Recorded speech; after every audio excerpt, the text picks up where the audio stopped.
Hello friends, welcome to our channel. ఈ రోజు మనం మాట్లాడుకోబోయే టాపిక్ మీకు ఈ ఫోటో చూడగానే అర్థమైంది అనుకుంటా. చంపై సోరెన్ చూసారు ఎలా నవ్వుతున్నారో, ఎందుకంటే వీళ్ళు ఈరోజు ఫ్లోర్ టెస్ట్ గెలిచారన్నమాట. ఓకే, మరి ఫ్లోర్ టెస్ట్ అంటే ఏంది? సరే, ఎప్పుడు వినేదే కదా ఫ్లోర్ టెస్ట్, మాకు తెలుసు అని అనుకునేరు. మళ్ళొకసారి రివిజన్ చేద్దాం ఫ్లోర్ టెస్ట్ అనేది, ఎందుకంటే ఎప్పుడైనా సరే మనకు కొత్త కొత్త పాయింట్లు తెలుసుకునే అవకాశం ఉంటుంది. ఓకే, సరే మనం ఒకసారి ఫ్లోర్ టెస్ట్లో విన్ అయ్యారంటున్నాం కదా. మరి సిస్టమేటిక్గా అసలు మనం ఈ వీడియోలో ఏం ఎక్స్పెక్ట్ చేయొచ్చు? మీరు నెక్స్ట్ 15 మినిట్స్ చూసేటప్పుడు అసలు మనం ఏమున్నాయి ఇందులో వీడియోలో అని చూస్తే, ఫస్ట్ కాంటెక్స్ట్. ఓకే, ఫ్లోర్ టెస్ట్లో గెలిచాడు. మరి గెలిచాడన్నప్పుడు అసలు జార్ఖండ్లో ఎన్ని సీట్లు ఉన్నాయి, ఈయనకి ఎంత సపోర్ట్ వచ్చింది, అది మనం డిస్కస్ చేస్తాం ఎలాగో. దాని తర్వాత ఒకసారి 1989 లోక్సభ ఎలక్షన్ నేను ఎగ్జాంపుల్ చెప్తా. ఈ లోక్సభ ఎలక్షన్ ఎందుకు ఎగ్జాంపుల్ అంటే, you will get to know. ఎందుకంటే అసలు ఎవరికి మెజారిటీ రాకపోతే పరిస్థితి ఏమవుతుందో అనే దానికి బెస్ట్ ఎగ్జాంపుల్ ఈ నెంబర్స్ నేను మీకు చెప్తాను, so that you will easily understand. ఇప్పుడు జార్ఖండ్ ఫ్లోర్ టెస్ట్ అసలు ఏ సందర్భంలో వచ్చింది, ఫ్లోర్ టెస్ట్ అంటే ఏంది, దానికి సంబంధించినటువంటి కాన్స్టిట్యూషన్లో ఏవైనా ఆర్టికల్స్ ఉన్నాయా రిలేటెడ్గా, అవి డిస్కస్ చేసిన తర్వాత మరి ఎస్ఆర్ బొమ్మాయి కేసులో సుప్రీంకోర్టు కొన్ని గైడ్లైన్స్ చెప్పింది. ఫ్లోర్ టెస్ట్ ఎలా కండక్ట్ చేయాలి అండ్ ఏ విధంగా మీరు ప్రభుత్వం యొక్క మెజారిటీని మెజర్ చేయొచ్చు, ఇలాంటివి అనమాట.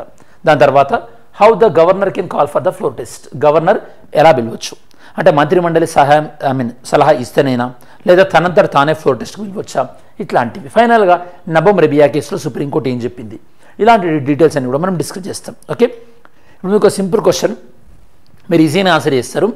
ఫ్లోర్ టెస్ట్కి పిలిచేది ఎవరు, గవర్నరా స్పీకరా? ఆన్సర్ చేయండి స్టూడెంట్స్. ఫ్లోర్ టెస్ట్కి ఈ యొక్క కాల్ ఫర్ ఎవరు అంటే ప్రభుత్వాన్ని ఫ్లోర్ టెస్ట్కి పిలిచేది ఎవరు, గవర్నరా స్పీకరా? ఆన్సర్ చేయండి. ఓకే, సరే. నెక్స్ట్ మనకి ఇది ఇండియన్ పాలిటీ అండ్ గవర్నెన్స్కి రిలేటెడ్ విషయం ఏంటంటే, జార్ఖండ్లో ఈ యొక్క హేమంత్ సోరెన్ అరెస్ట్ చేశారు. ఈడీ ఎన్ఫోర్స్మెంట్ డైరెక్టరేట్ అరెస్ట్ చేశారు. అరెస్ట్ చేసిన తర్వాత పార్టీ ఎవరిని నియమించింది, ఈ యొక్క చంపై సోరెన్ అనే పర్సన్ని పార్టీలో ఉన్నటువంటి ఎమ్మెల్యేలు అందరూ కూడా ఎన్నుకున్నారు. పార్టీ ఎవరు ఎన్నుకుంటే వాళ్ళ లీడర్ అవుతారు. ఆయన వెళ్ళి గవర్నర్ దగ్గరికి వెళ్ళిండు, నాకు సపోర్ట్ ఉంది అని చెప్పేసి ప్రభుత్వాన్ని ఫామ్ చేసిండు. ఇప్పుడు బీజేపీ ఏమంటుంది అంటే అపోజిషన్ పార్టీ వాళ్ళు, అక్కడ అపోజిషన్ మీదుగా బీజేపీ, అసలు మాకు నమ్మకం లేదు చంపై సోరెన్కి సపరేట్ ఉందా లేదో మాకు నమ్మకం లేదు, ఎందుకంటే హేమంత్ సోరెన్ జైలుకు పోయిండు, పార్టీలో అసలు పెద్ద అంటే వీళ్ళకు అంటే ఇది కోయలేషన్ గవర్నమెంట్ అంటే సంకీర్ణ ప్రభుత్వం. ఒకవేళ వీళ్ళదే పార్టీ అధికారంలో ఉంటే కనుక బీజేపీ అలా క్లెయిమ్ చేసేది కాదు, వీళ్ళ సింగిల్ లార్జెస్ట్ పార్టీ ఉంటే. ఓకే, కాబట్టి మాకు నమ్మకం లేదు. ఓకే, వీళ్ళ సంకీర్ణ ప్రభుత్వం కదా అంటే గవర్నర్ ఏమన్నాడు, సరే మీకు నమ్మకం లేదా అయితే ఒకసారి ఫ్లోర్ టెస్ట్ కండక్ట్ చేద్దామని చెప్పేసి ఫ్లోర్ టెస్ట్ కండక్ట్ చేసిండు. ఫ్లోర్ టెస్ట్ కండక్ట్ చేస్తే మొత్తం అసెంబ్లీలో 81 మంది ఉంటే 47 మంది చంపై సోరెన్కి సపోర్ట్ చేశారు. ఇంకేంది, అయిపోయినట్టే కదా. ఎందుకంటే ఫ్లోర్ టెస్ట్లో ప్రభుత్వానికి 50% కన్నా ఎక్కువ ఓట్లు రావాలి. 50% వచ్చినాయి కదా, ఇక్కడ 81లో ఎన్ని ఓట్స్ వచ్చినాయి, 47. రావాల్సింది ఎంత, 42 వస్తే సరిపోతుంది. కాబట్టి చంపై సోరెన్ యొక్క ఫ్లోర్ టెస్ట్లో విన్ అయ్యి ఇప్పుడు సీఎంగా కంటిన్యూ అవుతున్నాడు. ఇంకో విషయం ఏంటంటే, రీసెంట్గా ఈడీ కేసులో అరెస్ట్ అయినటువంటి హేమంత్ సోరెన్ కూడా వచ్చి తన యొక్క ఓటు హక్కును వినియోగించుకోవడం జరిగింది. హేమంత్ సోరెన్ ప్రస్తుతము కేవలం ఈ యొక్క అరెస్ట్ కాబడినటువంటి వ్యక్తి మాత్రమే, ఆరోపణలపైన తను కన్విక్టెడ్ కాదు. Very very important. ఇక్కడ మీరు తెలుసుకోవాల్సింది ఏంటంటే, ఇప్పుడు floor test, okay, floor test అనేది ఫస్ట్ ఆఫ్ ఆల్ ఎక్కడ జరుగుతుంది, వేర్, ఇది తెలియాలి మనకి. ఎక్కడ జరుగుతుంది అంటే ఫ్లోర్ టెస్ట్ అనేది ఎప్పుడైనా సరే లోవర్ హౌస్లో జరుగుతుంది. లోవర్ హౌస్ అంటే దిగువ సభ. స్టేట్ లెవెల్లోనైతే కనుక అసెంబ్లీ, సెంట్రల్ లెవెల్లోనైతే కనుక Lok Sabha. Very very important. Next మరి ఫ్లోర్ టెస్ట్ అనేది ఎవరు విలువాలంటే ఇద్దరు విలువచ్చు ఫ్లోర్ టెస్ట్ని. ఒకవేళ హౌస్ అనేది సెషన్లో ఉందనుకోండి, సెషన్లో ఉన్నప్పుడు ఫ్లోర్ టెస్ట్ అయితే కనుక అప్పుడు ఇన్ సెషన్, హౌస్ అనేది సెషన్లో ఉంటే కనుక అప్పుడు పిలిచేది ఎవరు, ప్రిసైడింగ్ ఆఫీసర్, సభాధిపతి, ప్రిసైడింగ్ ఆఫీసర్. ఒకవేళ నాట్ ఇన్ సెషన్, ఒకవేళ సెషన్లో లేదనుకోండి సభ, నాట్ ఇన్ సెషన్, అప్పుడు ఎవరు పిలుస్తారు, స్పీకర్ పిలుస్తారు ఫ్లోర్ టెస్ట్. ఇది మీకు అర్థం కావాల్సింది. సరే, వీళ్ళు పిలిచారు కదా, మరి ఫ్లోర్ టెస్ట్కి ఎందుకు అసలు యాక్చువల్గా ఫ్లోర్ టెస్ట్ పర్పస్ ఏంది? ఫ్లోర్ టెస్ట్ పర్పస్ ఏంటంటే ప్రభుత్వం యొక్క మెజారిటీని చెక్ చేస్తారు. Okay, majority of the government యొక్క మెజారిటీని చెక్ చేయడం. ఎందుకు చెక్ చేయాలంటే ఎవరైనా సరే గవర్నమెంట్లో కొనసాగాలంటే వాళ్ళకి ఈ యొక్క లోవర్ హౌస్లో 50% కన్నా ఎక్కువ స్ట్రెంత్ సపోర్ట్ ఉండాలి. ఓకే, గవర్నమెంట్కి ఎంత మెజారిటీ ఉండాలి, more than 50% of majority in lower హౌస్లో మోర్ దాన్ 50% కన్నా వాళ్ళకి ఎక్కువగా మెజారిటీ ఉండాలి. మరి ఇంత మెజారిటీ ఉందో లేదో ఎట్లా టెస్ట్ చేయాలి, ఫ్లోర్ టెస్ట్. అందరిని రమ్మంటారు, ఎవరెవరికి సపోర్ట్ చేస్తున్నారో చూస్తారు. ఈరోజు మనకు జార్ఖండ్లో జరిగినట్టుగా. ఇంట్రెస్టింగ్ థింగ్ ఏంటంటే ఇక్కడ ఒకవేళ ఫర్ ఎగ్జాంపుల్ ఇప్పుడు 81 ఉన్నారు జార్ఖండ్ స్ట్రెంత్. ఈ 81లో 10 మెంబర్స్ ఒకవేళ ఆబ్సెంట్ అయ్యారనుకోండి, కావాలని ఇప్పుడు సపోజ్ బీజేపీ అపోజిషన్ పార్టీలో ఉంది కదా, ఈ యొక్క జార్ఖండ్ ముక్తి మోర్చా వాళ్ళని మీరు రాకండి, ఏదో ఫీవర్ వచ్చిందని చెప్పండి అని చెప్పేసి ఒక 10 మెంబర్స్ రాలేదనుకోండి, అప్పుడు స్ట్రెంత్ ఎంతకు పడిపోతుంది? అప్పుడు 71కి పడిపోతుంది. 71కి పడిపోతుంది. 71కి పడిపోయినప్పుడు ఆల్రెడీ బీజేపీ నెంబర్ అలానే ఉంటుంది కదా, వీళ్ళ నెంబర్లు తగ్గినాయి కదా అంటే అప్పుడు వాళ్ళు నో కాన్ఫిడెన్స్ మోషన్లో విన్ అయ్యే అవకాశం ఉంటుంది. ఇదే జరిగింది ఎగ్జాక్ట్గా ఎక్కడ అంటే కర్ణాటకలో కాంగ్రెస్కి సపోర్ట్ ఇచ్చినటువంటి కొంతమంది, కాంగ్రెస్ జేడీఎస్ ప్రభుత్వానికి సపోర్ట్ ఇచ్చిన కొంతమంది ఎమ్మెల్యేలు ఫ్లోర్ టెస్ట్ రోజు రాలేదు, సంఖ్య పడిపోయింది, బీజేపీ విన్ అయింది. అంటే ఫ్లోర్ టెస్ట్ అనగానే మీకు గుర్తు రావాల్సింది ఏంటంటే ఇక్కడ ఆ రోజు ఎవరైతే పార్టిసిపేట్ చేసి ఎవరైతే ఓటేశారో వాళ్ళే కౌంట్ అవుతారు. కాబట్టి రూలింగ్ పార్టీ తను ఫ్లోర్ టెస్ట్లో విన్ అవ్వాలంటే తన యొక్క సభ్యులు అందరూ కూడా వచ్చి తన పార్టీకి మద్దతుగా ఓటు వేసేటట్టు ఆ పార్టీ చూసుకోవాలన్నమాట. అందుకోసమే ఈ క్యాంపులు పెట్టడాలు ఇవన్నీ కూడా జరుగుతున్నాయి. సరే, నెక్స్ట్ మరి ఫ్లోర్ టెస్ట్ ఎవరు పిలుస్తారు? ఫ్లోర్ టెస్ట్ని చెప్పినా కదా ఇందాకలా, ఈ ఫ్లోర్ టెస్ట్ స్పీకర్ కానీ ప్రిసైడింగ్ ఆఫీసర్ కానీ ఈ ఫ్లోర్ టెస్ట్ను మన 2 పదాలు ఉంటాయి మెయిన్గా. ఓకే, ఈ 2 పదాలు ఏంటంటే మోషన్ ఆఫ్ కాన్ఫిడెన్స్,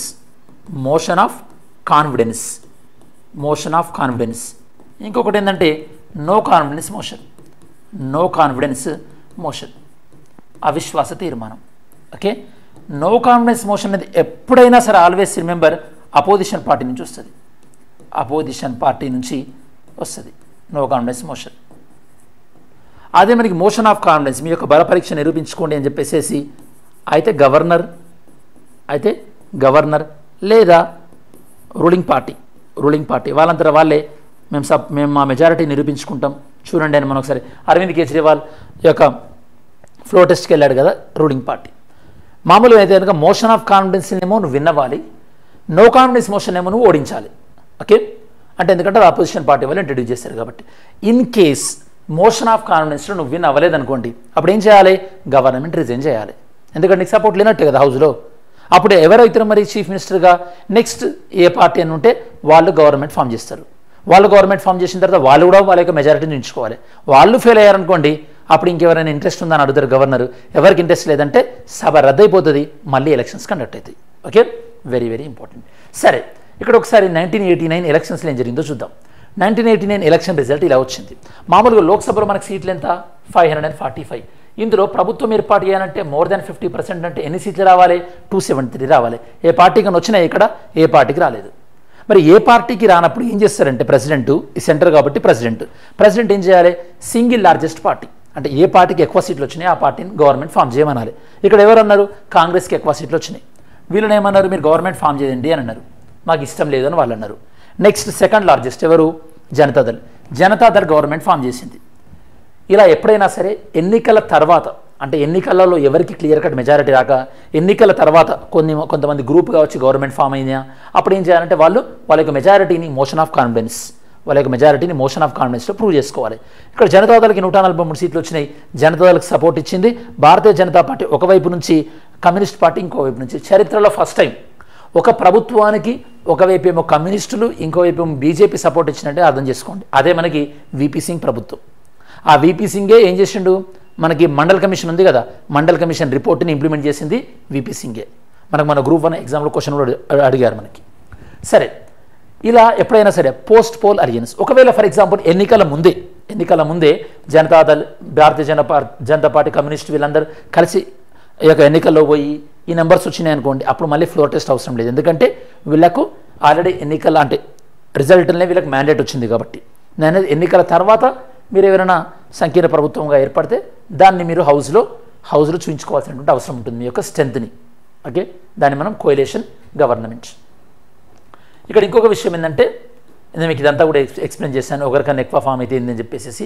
ఫ్లోర్ టెస్ట్కి సంబంధించినటువంటి కాన్స్టిట్యూషనల్ మెకానిజం అంటే ఫ్లోర్ టెస్ట్కి సంబంధించినటువంటి ఇన్ఫర్మేషన్, ఫ్లోర్ టెస్ట్ అనే వర్డ్ కాదు, ఫ్లోర్ టెస్ట్కి సంబంధించిన ఇన్ఫర్మేషన్ మనకి ఆర్టికల్ 164లో ఉంటుంది. నెక్స్ట్, ఒకవేళ ఫ్లోర్ టెస్ట్లో ఫెయిల్ అయితే ఏమవుతుంది?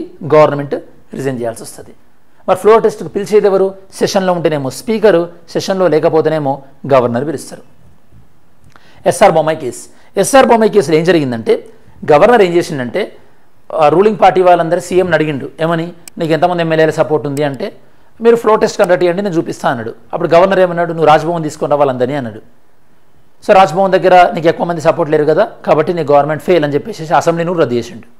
అప్పుడు కోర్టు ఏమన్నదంటే, గవర్నర్ ఇష్టం వచ్చిన దగ్గర ఫ్లోర్ టెస్ట్ చూస్తుంటే వర్కౌట్ అవ్వదు, అసెంబ్లీని పిలిచి అసెంబ్లీలోనే జరపాలి ఫ్లోర్ టెస్ట్ అని మనకి ఎస్ఆర్ బొమ్మాయి కేసులో చెప్పారు. అంటే majority of the council of minister ఎక్కడ నువ్వు టెస్ట్ చేయాలి, లోవర్ హౌస్లోనే టెస్ట్ చేయాలి, ఫ్లోర్ ఆఫ్ ద హౌస్లో టెస్ట్ చేయాలి. అంతే తప్పించి రాజ్భవన్కి రా, లేకపోతే ఇంకేదైనా హోటల్కి వచ్చి నీ ఫ్లోర్ టెస్ట్ ప్రూవ్ చేయాలంటే వర్కౌట్ అవ్వదు. Very very important. SR Bommai case అనేది ల్యాండ్ మార్క్ యొక్క జడ్జ్మెంట్. నెక్స్ట్ ఆర్టికల్ 174 ప్రకారం గవర్నర్ యొక్క సభని సమన్ చేయడం కానీ డిజాల్వ్ చేయడం కానీ ఇలాంటివంటి ఉంటాయి. అలానే మనకి article 174 clause 2 sub clause B ప్రకారము గవర్నర్ డిజాల్వ్ చేయొచ్చు ఈ యొక్క హౌస్ని. ఎవరి సలహా మేరకి? క్యాబినెట్ యొక్క సలహా మేరకి. కాకపోతే క్యాబినెట్ యొక్క మెజారిటీ సభ్యుల సపోర్ట్ని కలిగి ఉండాలి. ఒకవేళ క్యాబినెట్ అనేది ఫ్లోర్ టెస్ట్లో ఓడిపోయింది అనుకోండి, ఓడిపోయిన క్యాబినెట్ ఇచ్చిన సలహాను ఖచ్చితంగా గవర్నర్ ఫాలో అవ్వాలని లేదు. ఇన్ కేసు అసలు ఫాలో అవ్వాల్సినటువంటి అవసరమే లేదు గవర్నర్. ఓకే, ఆర్టికల్ 175 క్లాస్ 2 ఏం చెప్తున్నది మనకి? ఫ్లోర్ టెస్ట్ అనేది కొన్ని సందర్భాలలో గవర్నమెంట్ చెప్పినప్పుడే మనకి గవర్నర్ యూజ్ చేయాలి, కొన్ని సందర్భాలలో తన యొక్క డిస్క్రిప్షన్ కూడా ఉపయోగించవచ్చు. ఆర్టికల్ 175 ప్రకారం ఏంటంటే ఈ యొక్క గవర్నర్ తన యొక్క డిస్క్రిప్షన్ పవర్ని కూడా ఉపయోగించవచ్చు. ఎప్పుడు ఉపయోగించవచ్చు? గవర్నర్కి అర్థమైంది అనుకోండి క్లియర్గా, అసలు ఈ ప్రభుత్వానికి సపోర్ట్ లేదు అని చెప్పేసి, ఆ ప్రభుత్వం సంకీర్ణ ప్రభుత్వంలో ఏర్పడింది. ఫర్ ఎగ్జాంపుల్ బీహార్ అనుకోండి, బీహార్ ఇప్పుడు నితీష్ కుమార్ పార్టీ బీజేపీ ఏర్పడిన తర్వాత బీజేపీ మీద సపోర్ట్ ఇవ్వట్లేదు అన్నాను అనుకోండి, clear cut open and shut case అర్థమైపోతుంది కదా నితీష్ కుమార్ సపోర్ట్ లేదని. అప్పుడు గవర్నర్ ఫ్లో టెస్ట్ పిలవచ్చు. అంతే తప్పించి నితీష్ కుమార్ పార్టీలు ఈ రెండు వర్గాలు గొడవ పెట్టుకొని ఒక వర్గం వచ్చి ఫ్లో టెస్ట్ కండక్ట్ చేయండి అంటారా, కండక్ట్ చేయకూడదు. అది రాంగ్ అని చెప్పేసి మనకి శివసేన కేసులో సుప్రీంకోర్టు చెప్పింది. ఎందుకంటే శివసేన పార్టీలో ఏకనాథ్ షిండే వర్గం ఏం చేసింది, మాకు ఉద్ధవ్ ఠాకరే వద్దు అని చెప్పేసి విడిపోయి గవర్నర్ దగ్గరికి వచ్చాయి. గవర్నర్ ఫ్లో టెస్ట్ పిలిచిండు. ఫ్లో టెస్ట్ పిలిచేసరికి ఏంది, ఈ యొక్క ఏకనాథ్ షిండే వర్గానికి బీజేపీ సపోర్ట్ ఇచ్చింది, వీళ్ళు అధికారంలోకి వచ్చారు. అసలు గవర్నర్ ఫ్లో టెస్ట్కి ఎట్లా పిలుస్తాడు ఏకనాథ్ షిండే వస్తే? ఓకే, అది సుప్రీంకోర్టు అడిగింది. అంటే పార్టీలో అంతర్గత వైవిధ్యాలు ఉన్నాయనుకోండి, మీరు దాన్ని బేస్ చేసుకొని మీరు ఫ్లో టెస్ట్కి పిలుస్తా అంటే వర్కౌట్ కాదు అని చెప్పి సుప్రీంకోర్టు క్లారిటీగా చెప్పింది. సరే, మరి 2016 నబం రెబియా కేసులో ఏమన్నానంటే, గవర్నర్ సభా సమావేశాలు కేవలం కౌన్సిల్ ఆఫ్ మినిస్టర్ సలహా ఇస్తేనే నువ్వు పిలవాలి. ఓకే, కౌన్సిల్ ఆఫ్ మినిస్టర్ సలహా ఇవ్వకపోతే ఇష్టం వచ్చినట్టు అసెంబ్లీ సెషన్స్కి పిలుస్తా అంటే వర్కౌట్ అవ్వదు. ఎందుకంటే గవర్నర్ అనే వ్యక్తి నామినేట్ కాబడ్డ వ్యక్తి, అదే మనకి అసెంబ్లీలో ఉన్న సభ్యులు ఎన్నుకోబడ్డ సభ్యులు, నామినేట్ కాబడ్డ వ్యక్తి ఎన్నుకోబడ్డ సభ్యుల మీద ఈ యొక్క డామినెన్స్ అనేది లేదా పవర్ యూజ్ చేయడం అనేది కరెక్ట్ కాదు అని చెప్పేసి. అలానే Shivraj Singh Chouhan and others versus speaker, ఇందులో సుప్రీంకోర్టు ఏం చెప్పిందంటే, కొన్ని ప్రాథమిక ఆధారాలు ఉన్నప్పుడు సుప్రీంకోర్టు చెప్పింది, కొన్ని ప్రాథమిక ఆధారాలు ఉన్నప్పుడు స్పీకర్ ఒకవేళ సమావేశాలు జరుగుతుంటే అప్పుడు ఫ్లోర్ టెస్ట్ పిలవచ్చు. అంటే ప్రభుత్వానికి మెజారిటీ లేదేమో అన్నప్పుడు ప్రాథమిక ఆధారాల మేరకు. ఓకే, ప్రతిసారి ప్రభుత్వం సలహా చెప్తేనే ఈ యొక్క గవర్నర్ వినాలని లేదు. సో సుప్రీంకోర్టు ఏం చెప్తుందంటే, మామూలుగా ఫ్లోర్ టెస్ట్ కండక్ట్ చేసినప్పుడు అపోజిషన్ పార్టీలకు అవకాశం దొరుకుతుంది ప్రభుత్వాన్ని కూలగొట్టడానికి. కాబట్టి ఈ యొక్క ఫ్లోర్ టెస్ట్ అనేది ఎప్పుడు అవసరమో అప్పుడే పిలవాలి. ఇష్టం వచ్చినట్టు ఫ్లోర్ టెస్ట్ మీరు కండక్ట్ చేయకూడదు. అలా కండక్ట్ చేయడం వల్ల ప్రభుత్వాలు పడిపోయే అవకాశం ఉంది. గవర్నర్ అన్న వ్యక్తి ప్రభుత్వాలు పడిపోయేటటువంటి విధానాలను ఎప్పుడు కూడా ప్రోత్సహించొద్దు అని చెప్పేసి సుప్రీంకోర్టు క్లారిఫై చేయడం జరిగింది. సరే, మరి మనం క్వశ్చన్స్కి వచ్చాం కదా. నిన్నటి వీడియోలో క్వశ్చన్ చూద్దాం ఒకసారి. With reference to the supreme Court of India consider the following statements. The constitution gives original jurisdiction to the supreme Court for the enforcement of fundamental rights. Fundamental రైట్స్లో సుప్రీంకోర్టు విషయాల్లో ఒరిజినల్ జ్యూరిస్డిక్షన్ ఉంది అంటే supreme court డైరెక్ట్గా వెళ్ళొచ్చు. Fine. Exclusive అని కాదు, ఎందుకంటే హైకోర్టు కూడా వెళ్ళొచ్చు. International commercial arbitration can be initiated in the supreme court. Okay, మనం వోడాఫోన్ కేసు చూసినాం కదా. It can be reconsider its final judgement by way of curative petition. ఇది కూడా రైటే, ఇచ్చిన జడ్జ్మెంట్ని మళ్ళీ రీకన్సిడర్ చేయమని చెప్పేసి క్యూరేటివ్ పిటిషన్ ఫైల్ చేయొచ్చు. Next question. Consider the following statement regarding the Dogri folk dance. It is a famous folk form of the Arunachal Pradesh. ఇది అరుణాచల్ ప్రదేశ్లో ఫేమస్ ఫోక్ ఫామ్ అంటున్న డోగ్రీ కాదు. అరుణాచల్ ప్రదేశ్ సంబంధించిందా కాదు, ఏ స్టేటో మీరు ఆన్సర్ చేయండి. It is perform during the functional and social gathering. Right. Next. Consider the following statement regarding the nitrogen hypoxia. It is used in capital punishment for prisoners. ఇది రైటే, మన అల్బామాలో use చేసిన అమెరికాలో. ఇట్ ఇన్వాల్వ్స్ ప్యూర్ ఆక్సిజన్ కాదు బాబు, pure nitrogen. Pure oxygen ఇస్తే problem ఏముంది? Okay, next. Okay, so ఈరోజు question చూద్దాం. In case of death of a sitting governor, governor చనిపోయింది అనుకోండి, who among the following will discharge the functions of governor of the state? మరి governor యొక్క బాధ్యతలు ఎవరు డిశ్చార్జ్ చేస్తారు? Mains question. Discuss the essential conditions for exercise of the legislative powers by the governor. ఒక governor యొక్క legislative powers ఏంటి? Discuss the legality of pre promulgation of ordinances by the governor without placing them before the legislature. అంటే రిపిటేటివ్గా ఆర్డినెన్స్లు తీసుకొచ్చింది అనుకోండి, దాన్ని సభ ముందు ప్రవేశపెట్టకుండా అది లీగల్ అవుతుందా? ఇది మెయిన్స్ క్వశ్చన్. ఓకే, సరే మనం వీడియో చివరిలోకి వచ్చేసాం కాబట్టి ఈ వీడియోలో మనం ఏం డిస్కస్ చేసాం? జార్ఖండ్లో జరిగినటువంటి ఫ్లోర్ టెస్ట్ డిస్కస్ చేసినాం. అసలు ఫ్లోర్ టెస్ట్ అంటే ఏంది, ఇది ఎక్కడ జరుగుతుంది, ఫ్లోర్ టెస్ట్ యొక్క ఇంపార్టెన్స్ ఏంది, ఫ్లోర్ టెస్ట్ని ఎవరు పిలవచ్చు, ఫ్లోర్ టెస్ట్ని అపోజిషన్ వాళ్ళు ఎప్పుడు అడుగుతారు, రూలింగ్ పార్టీ ఎప్పుడు అడుగుతారు, దాంతోపాటు కొన్ని సుప్రీంకోర్టు జడ్జ్మెంట్స్, ఇవన్నీ కూడా మనం డిస్కస్ చేసినాం. ఇది మనకు ఓవరాల్గా ఫ్లోర్ టెస్ట్ అన్న టాపిక్ సంబంధించినటువంటి సమగ్రమైన విశ్లేషణ. ఐ హోప్ మీకు అర్థమైంది అనుకుంటున్న టాపిక్ ఇది. అండ్ ఇంకా మీకు ఏమైనా డౌట్స్ ఉన్నా కూడా మీరు కమెంట్ సెక్షన్లో ఇంక్లూడ్ చేయండి. Have a great day. Thanks for watching our channel. జై హింద్.